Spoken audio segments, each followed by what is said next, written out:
Hello the internet, and welcome to another CNRL Library Innovation Studio home workshop where we show you how to grow your own veggie patch. And today we're going to talk about water conservation and show you how to make your own watering can. So for this workshop you're going to need some buckets, big or small, big's better.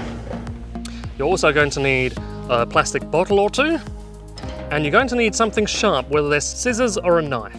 Now, watering your veggie patch does take quite a lot of water. So what's the one thing where you use water every day and at the end of it the water's still pretty usable? Well, the answer is having a shower. Now, after a hard day's gardening, or if you're just having a shower in the morning, one way you can conserve water is put a bucket in the bottom of the shower. It's good to have short showers, but catch as much water as you can anyway. Okay, oh, hang on a minute. Let's take this off.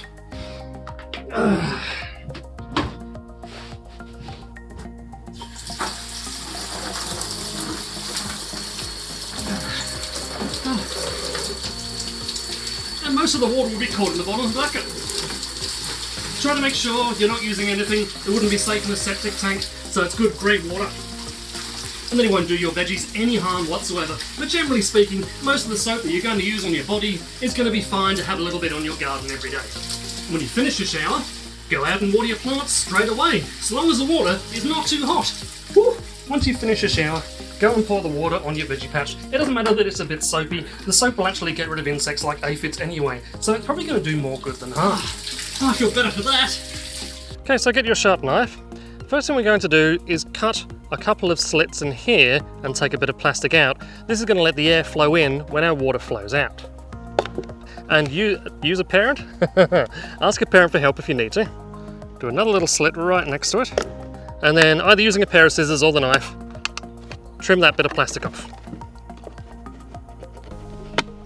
And don't forget to put that in the recycling. Do the same here. There we go, recycling. So now we've got those nice two big ones for the air to flow in. We need to put lots of little holes, a bit like a shower rose head. Because with a watering can, you don't want the water just to come barreling out and just smashing the dirt and squishing your plants. That's no good. What you need is a nice gentle trickle, just like it's raining. Just like a nice gentle rainfall. That's what we're after. Put it in and give it a little twist. And that makes a great little hole. As you can see, I've already done a few. And we're dotting them out so it looks like a shower rose. Don't go too far down, because this is going to limit to how much water you can fit in, so we're just doing it near the top. So just stick your bottle in and submerge it, tip the bucket a little if you have to, so you've filled it up. There we go, there's my shower water. Still a bit soapy, but that's okay. A little bit of soap won't hurt the plants. Let's go pour it on something. Okay, here we go, there's all the little holes. And look at that. Beautiful. Now, as you can see, we got the leaves, but that's good. It washes some of the dirt off of them, which makes it easier for the leaves to photosynthesize. If they're all covered in dirt all the time, that's not going to happen. So we're doing the plants a favour not just by giving them a drink, but by giving them a gentle wash as well, which is what rainwater would normally do for them. Because they're not just getting their energy from nutrients in the ground, they're getting it from the sunlight as well. And if your leaves are completely covered in dust and dirt all the time, that's not going to happen.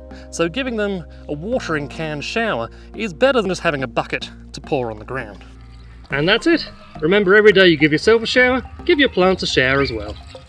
We hope you enjoyed this gardening workshop. Please like, share and subscribe so you and others can join us on the next CNRL Library Innovation Studio online workshop. Follow us on YouTube, Facebook, Instagram, TikTok, Twitter, all the usual places at Innovation Stew or hashtag Innovation Stew. And check the home workshops page on innovationstew.com.au for extra resources. See you next time and happy gardening.